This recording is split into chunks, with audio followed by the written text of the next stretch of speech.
Miami's immediate future is pretty unclear, but with their young core, are they set up for better days ahead? We'll answer that on today's Locked On Heat.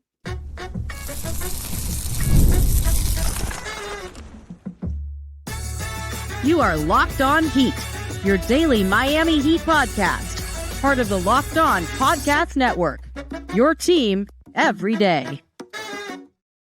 All right, welcome to Locked On Heat, your everyday podcast on the Miami Heat, whether you're tuning in on YouTube, Odyssey, or your favorite podcast app. Thanks for making Locked On Heat your first listen every day. I'm Wes Goldberg, editor at allyoucanheat.com, here with David Romill, both of us credentialed Heat Media members, and the best way to support the show is to leave a 5-star rating and review on your podcast app and subscribe on YouTube.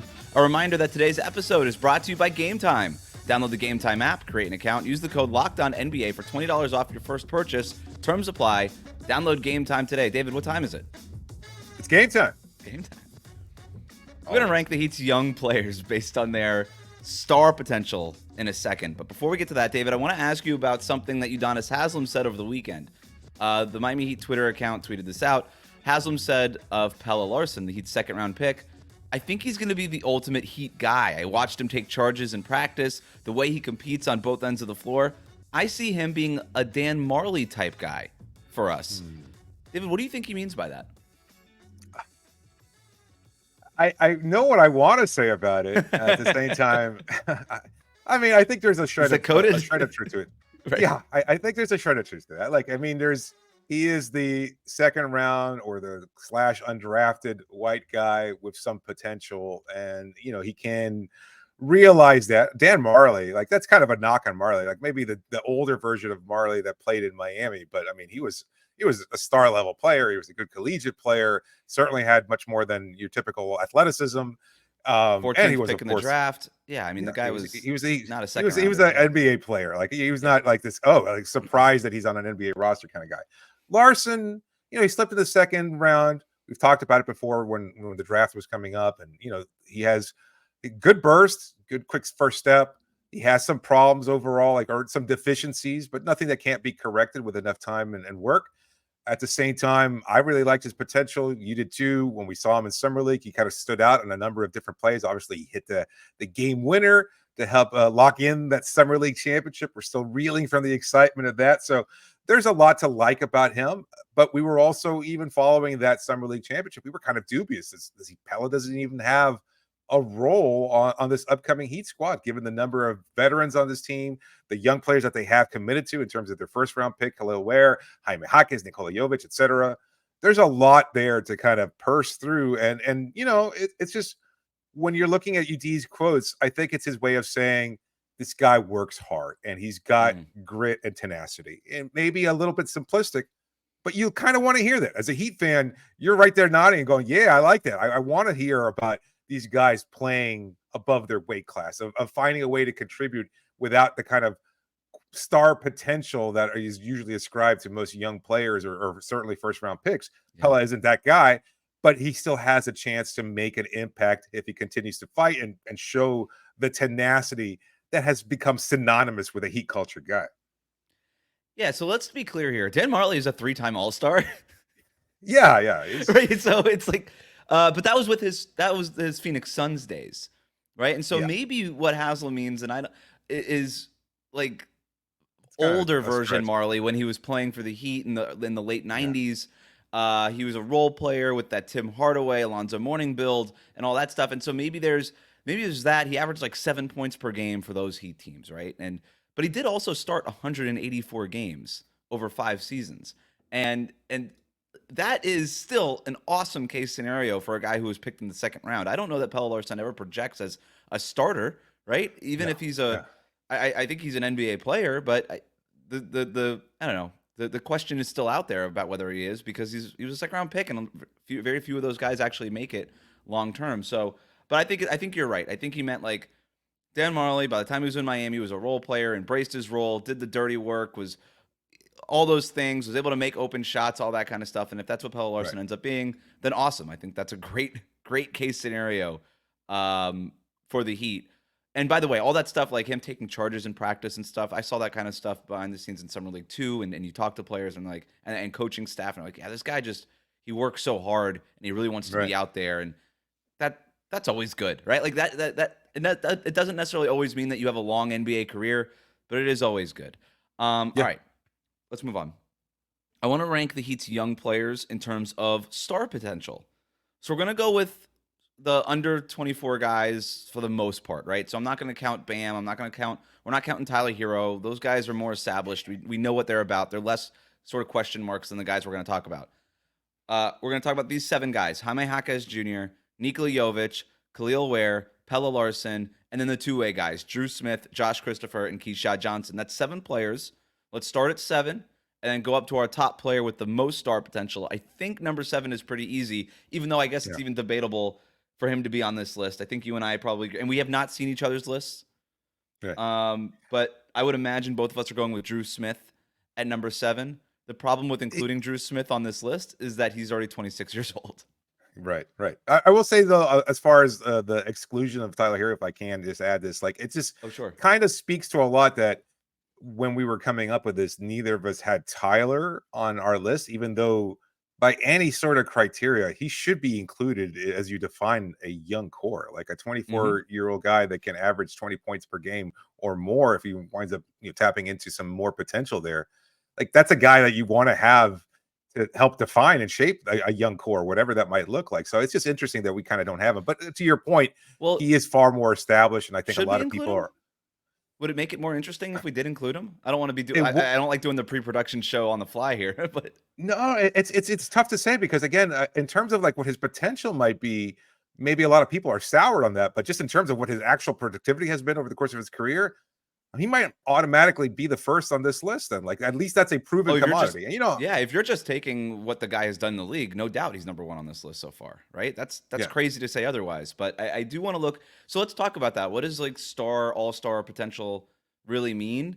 And to me, we've talked about this in our Blue Notebook series. How when you're kind of looking at a prospect, there's percentage chances, right? You can guess as to what that player's career is going to look like, but really what you want is, all right, what's the percent chance that this guy's a bust and out of the league before his rookie contract is over? What are the chances that he's a role player who can come off the bench and give you some minutes? What are the chances he ends up being a starter and a high-level starter? What are the chances he becomes an all-star? And what's the chances he's like a face of the franchise type of player? And you kind of just go on a scale of 100% and divvy up that pie. And so to me, when I'm thinking about this question, it's like guys who can make all-star games. And and who has the highest percent chance of being a guy who can make all-star games? And that's kind of how I'm thinking about this. What about you? No, yeah, it's a good way of framing it. You got to have something to quantify it, and I'm just also thinking in terms of like what's an elite player, like what is amongst this young core that have varying levels of potential, which of them can be elite enough to be considered one of the better players in the league? Maybe not one of the best because that's superstar potential and far beyond what I think any of the young players are capable of reaching up. But in terms of being like a good, really good level NBA player, one of the better players at their positions kind of guy. Yeah. A guy that you have to plan for and consider. Like right now, all these guys, even the ones that have played, Jovic, Jaquez, right now, they're just good players, or even that might be somewhat debatable. But the reality is they're good, they're young, and there's potential, and they could get even better. And so that's kind of how I'm thinking of it as well. So I think that's a good way of framing it. And to your first question, then I think, yes, when it comes to the Drew Smith conundrum, I think it's pretty clear that he is the last on this list. Like even considering him as part of the young core I feel somewhat sheepish in doing so, but he is a young player, hasn't had a lot of NBA experience, but he's done just enough where you kind of have to validate his role on the team for now. But I just don't see what the upside is to him. And that's not bad. Like, again, he could be one of the 500, 600 best players in the United States or in the world, if you want to look at it from that perspective. And yet, as an NBA player, I don't think there's going to be much potential for him to reach a star level status. Kind of feels like we know what he is, right? And maybe he's 10% better than what he is and less injured, maybe at best case scenario. But it feels like we know what he is, and he might end up being not the worst player on this list when his career pans out. But in terms of hitting that star potential, that the meat in the middle of the nut kind of thing, it just feels like he's not getting there. So Let's move it all along here. Let's go to basically the bulk of our list. The number 6 player with star potential, according to David, Save that for after the break. Exactly. Today's episode is brought to you by BetterHelp. Look, it's tough to find a way to accommodate your schedule, your needs on a daily basis. Kids are always learning and growing, but as adults, sometimes we lose the ability to explore things that we're curious about. And I know this. I can find myself. I was reminded of it not that long ago. The sense of having curiosity to learn something, whether it's something new or a new skill, you want to learn a new language. Maybe it's a sport that you want to take on or something. There's so many different things that you can continue to grow, especially with today's lives, and you're trying to fit so much into your schedule. It's hard to make time for that. But guess what?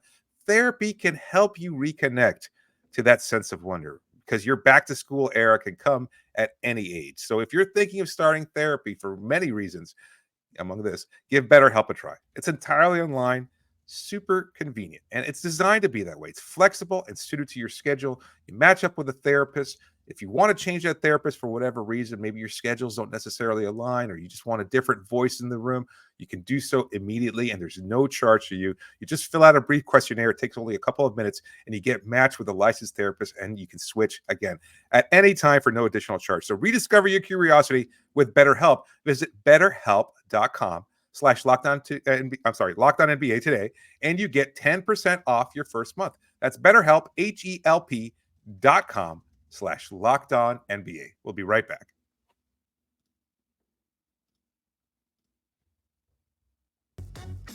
Thanks again for making Locked On Heat your first listen of the day. For your second listen, enjoy the Locked On NBA podcast. There's no offseason in the NBA, and Locked On NBA provides daily basketball analysis from national and local experts in 30 minutes or less. No one keeps you as informed and entertained as Locked On NBA, available on YouTube or wherever you get your podcasts. Part of the Locked On Podcast Network, your team every day.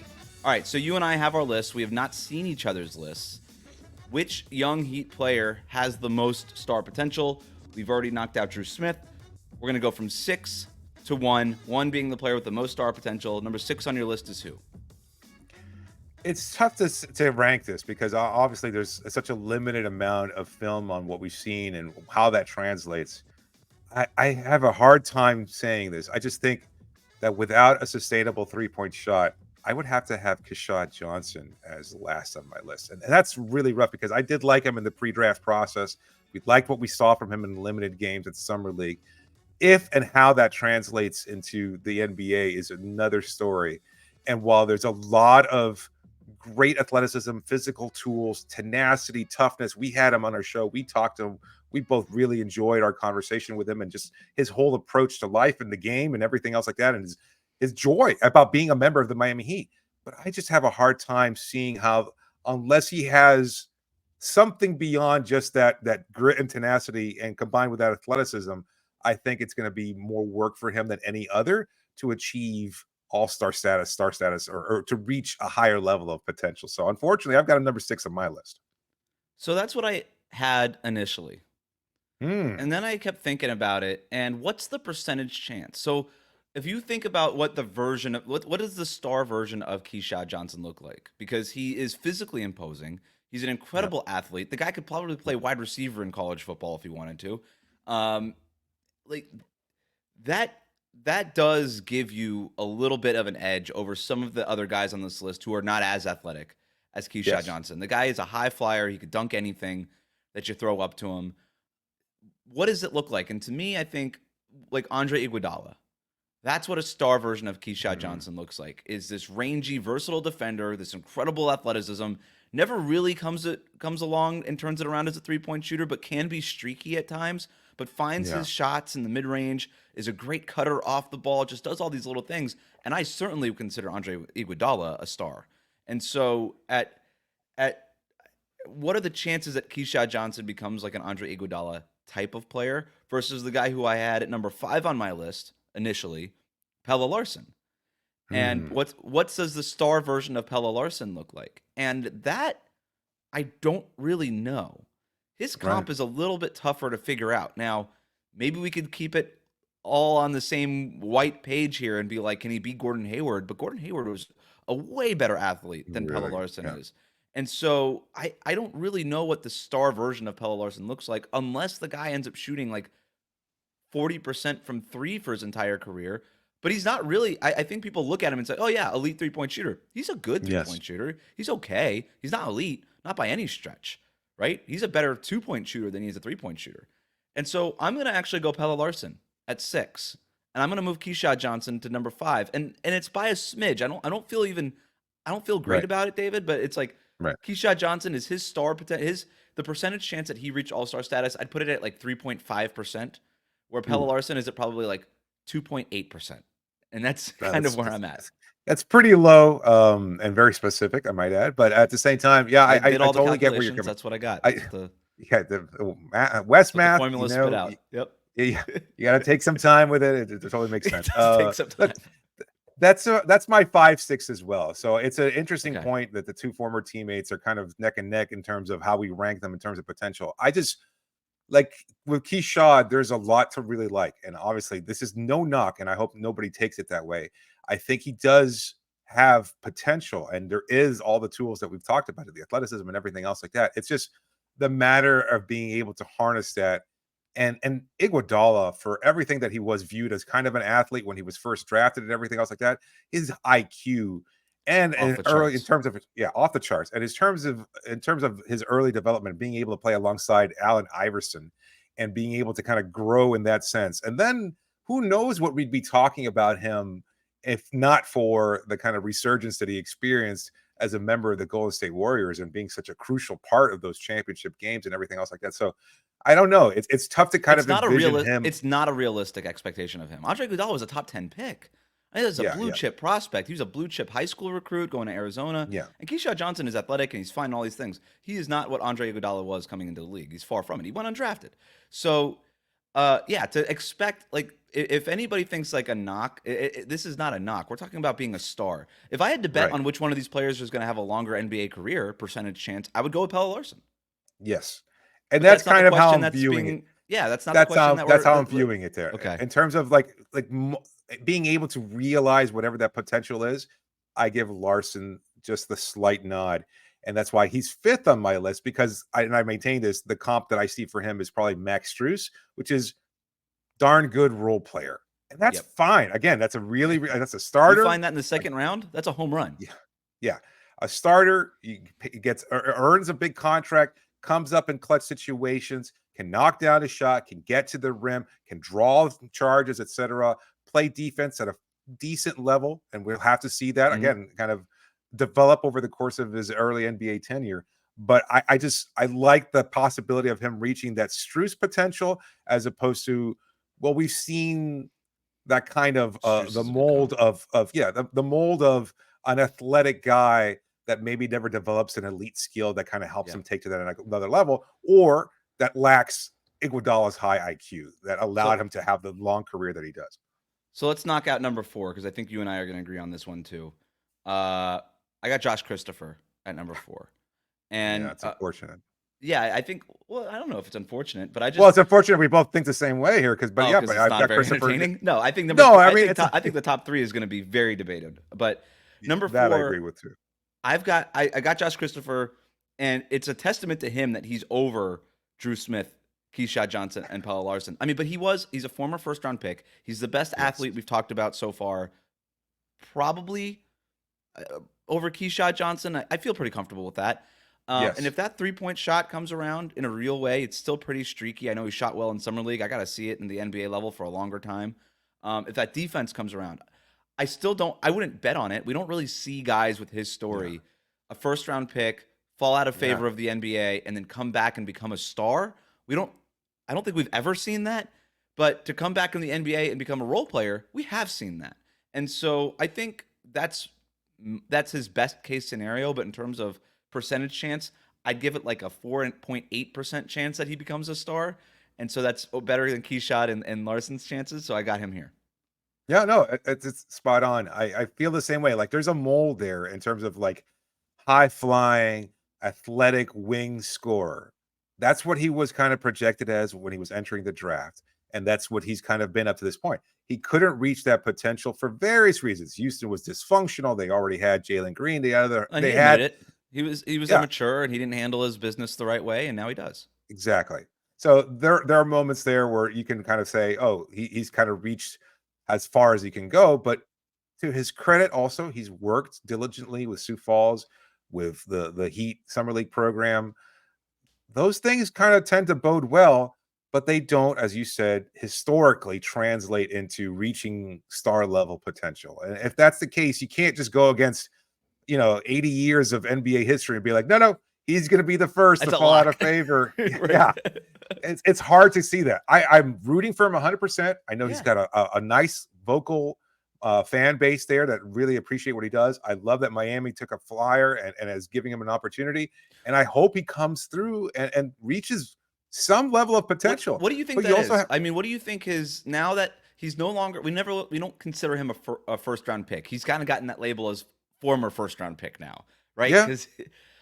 J.R. Smith, I think that's good. I think J.R. Smith is good, and J.R. Smith started for a finals team, a championship team, yeah, a championship team. So I think that's a. But what happened before that, though? Like before that, Denver, winding road. New York, yeah, a lot to get to that point, and then kind of getting your head out of your, where, and being told by LeBron James, who has that power, still has that power, has always had that power, to say, no, this is what you've got to do. Like, this is how you have to play the game in order to be good. Not just relying on a 3-point shot and athleticism, etc. This is what you have to do to be good and functional. Yeah. And even then, I mean, the famous meme of LeBron going, "What the hell are you doing?" Like, there are still JR moments. I'm not saying Christopher is going to follow suit that way, but we see what he's capable of and what he's shown in terms of like his athletic wing score projection. But can he get to the point where he can be a really good, valuable role player and have that potential realized? That's questionable. And to your point with LeBron, that's he learned that from being on the Miami Heat, is that accountability and how to hold people accountable. And so for Christopher, he's in the best possible spot to sort of turn into the next J.R. Smith. Who's going to do I don't know if Who's our younger coach him up though. Who's going to coach him up? Is it Jimmy, that guy? Or the coaching staff, the best developmental staff in the league. Jimmy, I think, will hold him accountable. Though. Yeah, but again, it's different. Bam, it's like Haslem when he's around. There's that I could see.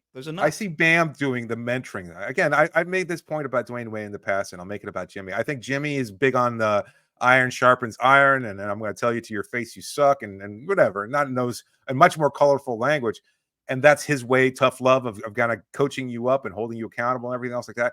I don't know that it's necessarily going to translate into actual coaching. Yeah, and being told. There's a good cop, bad cop thing with Jimmy Butler and Bam Adebayo kind of happening, right? Bam is everybody's best friend, and Jimmy is sort of the guy. He's like, if you get called into nobody wants to get called into the principal's office, and that's Jimmy's corner of the locker room. Bam is like, young fella, this is what you got to do. Jimmy's like, you ain't worth a damn. Get off my goddamn team. And next thing you know, it's like, oh, did I make the wrong decision? Et cetera. It could break somebody just as much as they could. Look at Strus. Like, Strus handled it. But who knew that he had the intestinal fortitude to take that kind of criticism and be like, you know what? I'm going to use that to my advantage and work. Who knows? We'll see what happens. We think the top three are going to be very debatable. We'll debate that after this here on Locked On Heat. Today's episode is brought to you by Game Time.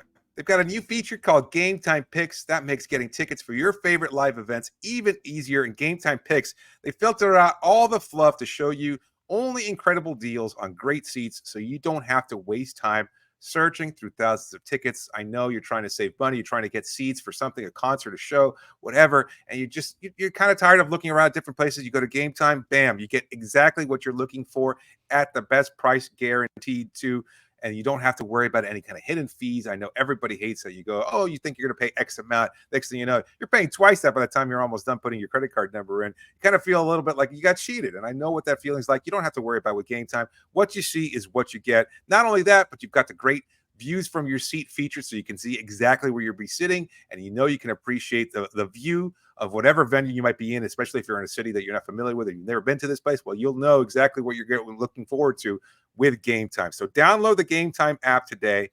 Take all the guesswork out of buying tickets and create an account. Use the code LOCKEDONNBA and you get $20 off your first purchase. That's $20. Again, terms to apply, but create an account. Redeem the code LOCKEDON-NBA and you get $20 off. Remember, download Game Time today. What time is it? Game time? Yeah. Trying to sneak that in there. There you go. Thanks for making Locked On Heat your first listen every day. If you're new to us on YouTube, hit that subscribe button. You can also follow us on your favorite podcast app. Leave a 5-star rating and review over there. Top 3 young Heat players with the most star potential. I'm going to try to guess your number 3 because I think we've agreed mostly here. Keshad, Johnson, Pelle Larsson, kind of splitting hairs there. Yep. I'm going to guess for your number 3, you've got Jaime. I do not. Okay. What do you have? I do not. I have Nikola Jovic. Okay, so we're still agreeing. Okay, all right. So I got Nico. And it kind of flies in the face of what I've seen in the past, or what I've said in the past, because I really did like his potential, especially as a young player, given his versatility, his ball handling, his offensive repertoire is very diverse. And so you kind of like him being able to, but I just also think that as long as he's on this team, and maybe that's a big caveat, but as long as he's on this team, he's going to be required to do different things that don't necessarily lend themselves to reaching that full potential. And he's going to have to improve on defense. He's going to have to improve in his rebounding, and he's going to have to be more of a spot shot maker and also a playmaker on occasion. But that's kind of like reducing him. It's like if you made Nikola Jokic a back to the basket player and just took away every other aspect of his game, what would his potential look like? And I'm not saying this is a knock on Eric Spoelstra necessarily, but you take a lot of what the big fella can do, obviously. And you have to be able to open up the floor. He can shoot it. He can stretch. He can make those passes, etc. Right? He's playing next to established bona fide stars like Jimmy Butler and Bam Adebayo. Nikola Jokic early in his career was not playing with guys like that. And there was a lot of space. He only had to beat out Yusuf Nurkic, for playing time. And boy, did he, as a rookie. Yeah. So, but I think I'm with you. Nico is a role player, and I don't know that. And I think there's a lot of potential, and there's untapped stuff there. I don't know if I see him being, when I think star player, I'm thinking guy who you can run your offense through, and I don't know that I'd ever put him there. I would feel a lot more comfortable of being like the second playmaker, the guy you run your offense to and not through, and then he could do some stuff off of a rotating defense. He could attack the basket. I love Nikola Jovic. I think he's got worlds of potential, but he doesn't have Jokic potential. Come on. He doesn't have I think about guys like what's Nikola Jovic's best, what's his star level comp? Who's his Andre Iguodala? And I would say somebody like Lauri Markkanen, right? Maybe not as good of a shooter, but a little bit more of a playmaker, but that's sort of the mold, kind of the squint your eyes, and that's kind of what it looks like a little bit. Yeah. And that might be there for him. I made the comp before. I made a comp. Lamar Odom. I know some people Lamar like Odom's it. Good. And his ceiling was, again, role player, high level role player on a championship team that had superstars and historically good superstars in Pau Gasol and Kobe Bryant. So you kind of have to figure out your place in the NBA hierarchy. And that's not a bad place to be. Again, if you're one of the top 100 players in the league, which I think Odom was at his peak, you're still a damn good player. But I don't know if that's necessarily the highest potential of anybody else on this list. You could be remembered for a very long time being that kind of player. And I think you and I agree that Jovic, that might be where maybe a one-time all-star. I could see him doing it. He's has this crazy great year. Maybe a teammate gets hurt and he's averaging 22 points per game for half a season and he ends up being an all-star or something. I could see it. But I would put him third on my list. I have Kal'el Ware, number 2. Ooh. Now, full disclosure, I had Ware number 1 on my list first. And then I would obviously put Jaime Jaquez second on my list. But the more I keep thinking about it, as much as I think, love Ware's potential, until we see either that consistent 3-point shot again, and it has to be really, it has to be at least good. Not great as a rookie, but it has to be good. He's never been a consistent 3-point shooter. That's the biggest, when you got to look at the stats. That doesn't mean he can't be. But this idea that he's been is wrong. He hasn't been. Right. And so for now, he can still be really good. Again, the comp of him being, Derek Lively, if he can reach that as a rookie, That's great. Again, mid first round pick who could be a starter on a championship team or at least a team in the NBA finals and contribute at a high level, block shots, run the floor, catch lobs, pull down rebounds. Maybe not even legitimate a starter, but size. just a role player, a guy who's getting big minutes in big games. That's great. I mean, you look at him, or you could look at, Marvin Bagley. Same body type almost, really. I mean, but one is Marvin Bagley and the other is playing for the Dallas Mavericks, so it's not everybody has to kind of figure it out. And for Bagley, like, he's had a tough history with injury. He was drafted by the Kings and he probably shouldn't have been drafted that high, and then he went to the Detroit Pistons and nobody's going to flourish there, so it's tough. So I mean, that's kind of why when I look at Ware, maybe potential for an all-star game, but the chances of him realizing that depend on a three-point shot that heretofore we just haven't seen. And I also think he just plays the wrong position, right? When we're talking about, I've got him number 2, and I feel pretty good about it, because if you think about Kal'el Ware, if he ends up being Derek Lively, is Derek Lively a star player? I don't know that he is. I think he's a great player. Every team in the league would love to have Derek Lively on their roster. Sure. But I wouldn't consider him a star player. Like, to me, star player is a guy who can create offense for himself and others. And that's why I have Jaime over Ware here, because I think Kal'el Ware could be awesome. Like, Miles Turner was a comp for him. Is Miles Turner a star player? No, he's not. Like, when we're talking about centers who become star players, it's guys who are historically dominant offensively, like Joel Embiid, or have like this next level generational passing talent like Nikola Jokic that you just can't coach or teach. Like, we're talking about very rare things here. And so I don't think Bam. Bam's a star center that I don't think anybody expected to be a star center, right? And even him. I mean, he brings so much stuff to the table, right? With like Bam, that he is an all NBA kind of guy. Yeah, and you got to be a generational defender to be considered a star level player with such limitations. Right. I think Kal'el Ware can, like, there's a percent chance there where he can be an all NBA player, the same way that Derek Lively can. But that requires him being a defensive player of the year candidate basically every year, and kind of putting up Jarrett Allen numbers on offense, 20 points, 11 rebounds, kind of that stuff. And Jarrett Allen made an all-star game. It was sort of a fake Eastern Conference all-star game, but that's fine. He made one. That I could see Kal'el Ware being there, and that's why I have him number 2. But to me, I feel really good about Jaime at number 1, because he has that thing that you need to be considered a star, which I can create offense for myself and for others. And he is far from being a star player now. But that was the biggest revelation of him as a rookie was, this guy can create advantages, right? He does have that little hip swivel move that gets him to the basket. He could spray out to the corner for threes. He's a good passer. I think there's a lot of room to improve there. And that, to me, the passing plus the three-point shooting is the biggest swing factor for him. If he doesn't get dramatically better in both of those categories, then he's not going to be a star player. He'll be a high-level role player. But if he does get dramatically better in those categories, we're talking about a guy who could be a guy who you could play your offense through. And that's a very rare thing.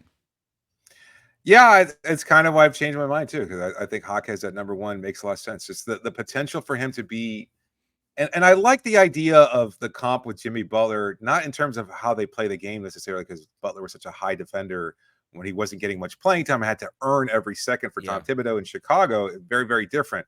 But just in terms of, like, you're good, but you're not great. And you were viewed with limited potential. Jimmy, not an elite athlete in terms of NBA levels. And I think Jaime, as athletic and good as he is, also viewed as not an elite athlete. And that's fine. But you can manipulate the game. You can impact it. You can do things to help your team win. And Jaime showed that potential already in year 1. What has prevented me from leaping all in and saying he's going to be a star at some point down the road is the lack of a consistent shot and some tweaks he needs to make as a passer and defender. But if he can make those improvements, then, you're already looking at a guy who could probably flirt with 20 points per game, depending on how much playing time he gets. You've seen him step up as a starter and fill in admirably and not skip a beat. And if you can lose all NBA level Jimmy Butler and then insert a rookie and not really miss much as a result, That's a pretty damn good place to be. So he has to get more playing time, which is going to be tough on this roster, and he has to get consistently good in other areas. But if all those things come together, and it's not this year, it won't be probably 2 years from now, but 3 years from now, when the keys get turned over to him and Bam a little bit more, and who knows what this roster composition will look like, that's a very different version of Jaquez, and I think that's the one where he starts kind of realizing that potential. Yeah, the Jimmy Butler point is a good one because he got on the court with his defense, right? His arc was closer to Kawhi Leonard's arc. Kawhi Leonard got on the court because of his defense, and then when he was on the court, the rest of his game he was able to flourish in other parts of his game. With Jaime, it's the opposite. Might be the inverse, on the court because of his offense, right? And there are similarities to older Jimmy Butler and young Jaime Jaquez in terms of their patience with the ball in their hands, the post moves. Some of it is cut and paste. I mean, it's pretty surreal when you watch it, like on the highlight film. But in terms of his arc, his development, it's probably going to closer to DeMar DeRozan if Jaime becomes a star level player. Where DeMar didn't make an All-Star game until his 5th year in the NBA. He averaged 8-9 points per game as a rookie. It was kind of slower for him in Toronto as he kind of got his footing. He needed to get better as a passer, as a defender, to keep his spot on the court. But there was no doubt about his offensive skill set. And I think that's where we're at with Jaime. And if, to your point, once Jimmy moves on and there's more room for Jaime to roam, then maybe that is year 4 or 5, and he starts flirting with maybe an all-star type of thing. And DeMar DeRozan, once he made his first all-star game, was an all-star. He was a perennial all-star candidate and was basically a 20-5 guy, 25-5 for his entire career. I think that's totally a pretty good chunky percentage chance for Jaime to hit, right? I don't know that I would call it more than 50% because I think that would just be really bullish for no reason and maybe a little bit of unfair expectations. But of everybody on this list, I think he's got really high feel for the game. He's got better feel for the game than anybody else on this list, which to me is the most underrated skill set, right? Yeah. And, he's 6'6". He's got a good body. He's a good enough athlete. There's no reason why he couldn't make an all-star game at some point in his career. And I think if you're the Heat, you got to feel really good about where you drafted him and what you got going on there. Absolutely. All right. That'll do it for us today. Thanks for making Locked On Heat your first listen every day. Like, comment, and subscribe on YouTube. Let us know who you think has the most star potential of the Heat's young players in the comments section. Follow us on your favorite podcast app.